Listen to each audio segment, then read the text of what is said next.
Bom dia, meus amigos, bom dia, minhas amigas, sejam todos bem-vindos ao canal RN, o seu canal de notícias aqui no YouTube. Eu quero te convidar para você se inscrever, ativar o sininho das notificações, deixar o seu like também, o seu comentário. Obrigado pelo seu carinho, pela sua paciência. Esse canal aqui desde o ano de 2016, sempre atualizando você, meu amigo, você, minha amiga, com as principais notícias previdenciárias do Brasil. Olha, aposentados e pensionistas do INSS com NIS terminado em 9, pagamento liberado hoje para quem recebe até um salário mínimo R$ 1.320. Você é aposentado? Você é pensionista? E o valor da sua aposentadoria ou pensão é de até um salário mínimo? Pois é, se você tiver o NIS terminado em 9, o pagamento está liberado no dia de hoje, 6 de setembro. É importante ressaltar que o calendário de pagamento relativo ao mês de agosto, a INSS encerra-se na próxima sexta-feira,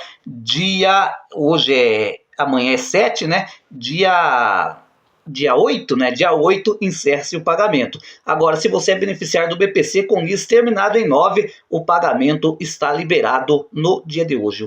O valor, né, do BPC para aqueles amigos que não têm empréstimo consignado sendo descontado é de R$ 1.320. Agora, aposentados e pensionistas com NIS terminado em 4, né, e recebe acima do salário mínimo até o teto aí, nesse caso, se você tiver o NIS 4, o pagamento está liberado no dia de hoje. César, é possível receber acima do teto do INSS? Sim, gente, existe, né, a possibilidade, como por exemplo, vamos imaginar que tem um aposentado por invalidez que hoje recebe o teto, ou próximo ao teto, né? Só que ele está acamado dependendo de cuidar desse terceiro. Aí, se a família solicitar aquele acréscimo de 25%, vai ultrapassar o teto do INSS. Nessa situação é totalmente permitido. Olha, meus amigos, amanhã, dia 7 de setembro, dia da independência do Brasil, né? As agências do INSS estarão fechadas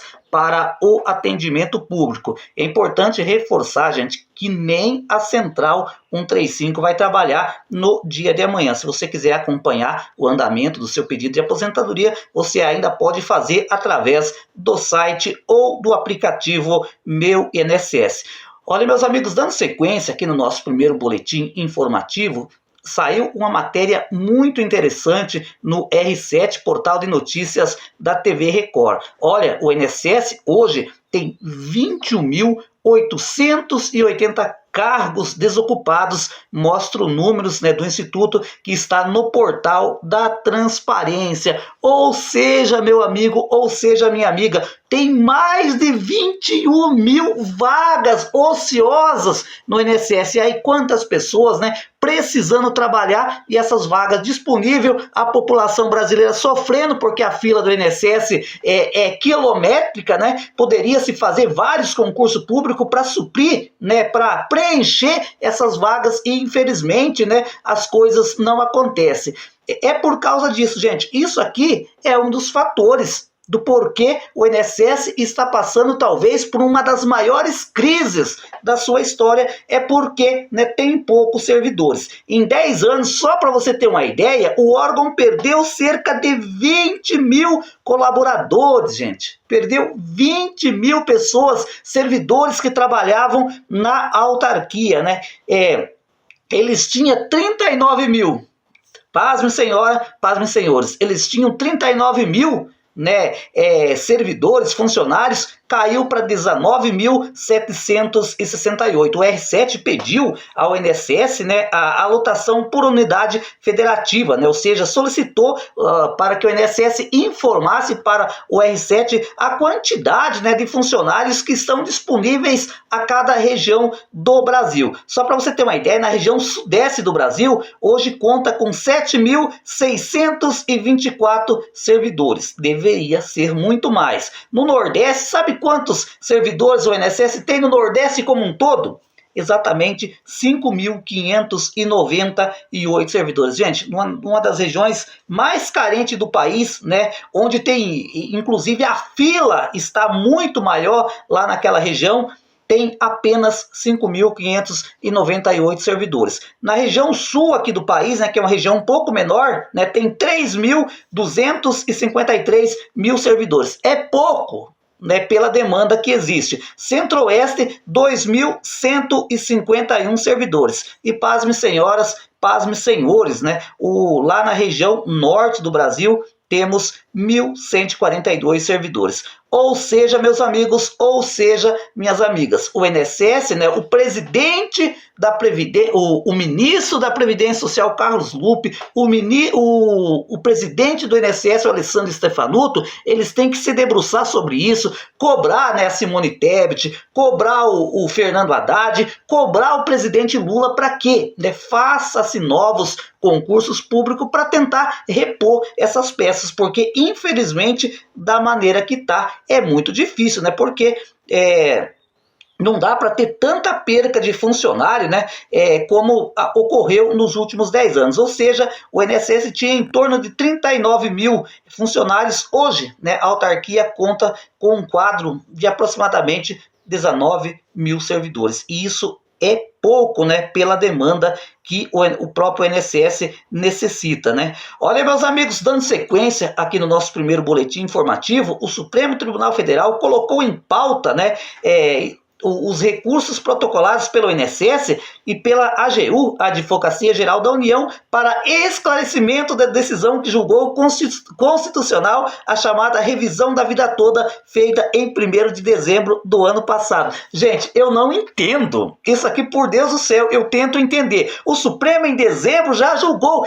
é constitucional, tem que revisar a questão da vida toda. Mas só que daí a CGU, né, a AGU, quer dizer, a AGU, né, é a Advocacia Geral da União, que defende o INSS na justiça, né, e mais o INSS entrou no STF porque agora eles querem esclarecimento sobre a decisão, pedindo mais tempo na verdade, até postergar, procrastinar, levar com a barriga um tema tão importante quanto a isso. Quantas pessoas, quantos aposentados e pensionistas aqui no Brasil que eram contribuintes, que trabalhavam de carteira assinada antes de 1994, que se aposentou entre 1999 e 2019, gente que está com aposentadoria bem abaixo do que deveria estar recebendo. Essas pessoas há anos vêm pedindo clemência, pedindo ao INSS, pedindo ao poder público que lhe dê o direito de revisar a sua aposentadoria. Eles não estão pedindo nada demais, gente. Está pedindo somente aquilo que é de direito. Ele trabalhou, ele laborou, né? Ele contribuiu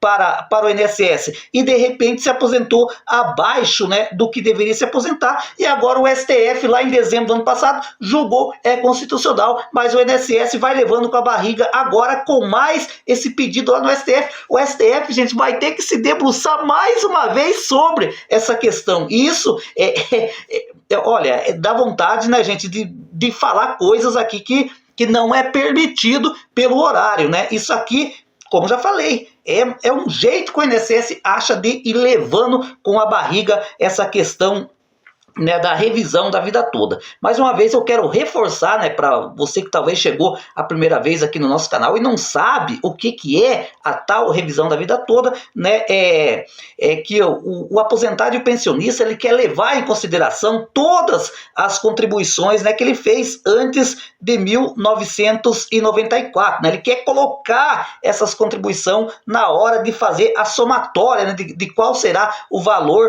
da sua aposentadoria e da sua pensão. E quem, né, e aí o que acontece, né? Fica aí enrolado, e o pior de tudo, gente, o pior de tudo, que todas as decisões que estavam tramitando na justiça foi paralisada até que esse julgamento se concretize lá no STF. A revisão da vida toda permitirá considerar as contribuições do período antes de 1994 a 1999 no cálculo de benefício, aumentando o valor da aposentadoria ou da pensão de muitos beneficiários, digamos assim.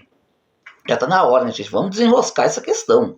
o INSS, o governo federal, né, que procure um jeito, né, digamos assim, de recompor os valores desses benefícios que foram perdidos por causa dessa questão. Chegou uma pergunta aqui no meu canal, inclusive eu já respondi lá no Instagram, mas eu achei que a pergunta é bastante pertinente e vale a pena a gente conversar aqui no nosso canal. Bom dia, César. Gostaria de saber se posso receber a pensão do meu pai. Eu tenho espondilite anquilosante e está cada dia piorando. Esse, gente, que é o problema, né, de quem tem algum tipo de doença, né, como essa aí. Será que consigo? Isso, minha mãe, né, eu perguntei para ele assim, fiz uma pergunta e a pessoa me respondeu.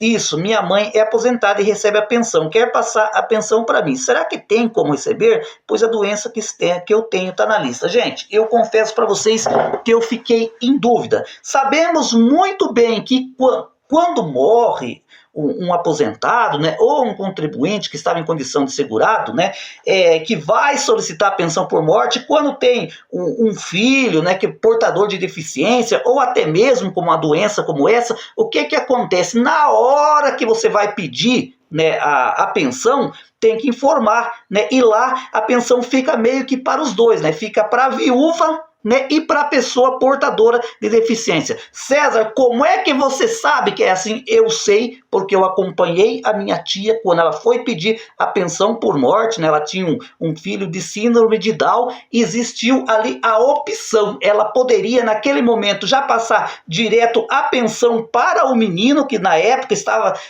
que já estava recebendo. Não estava recebendo o BPC ainda, não recebia o BPC na época.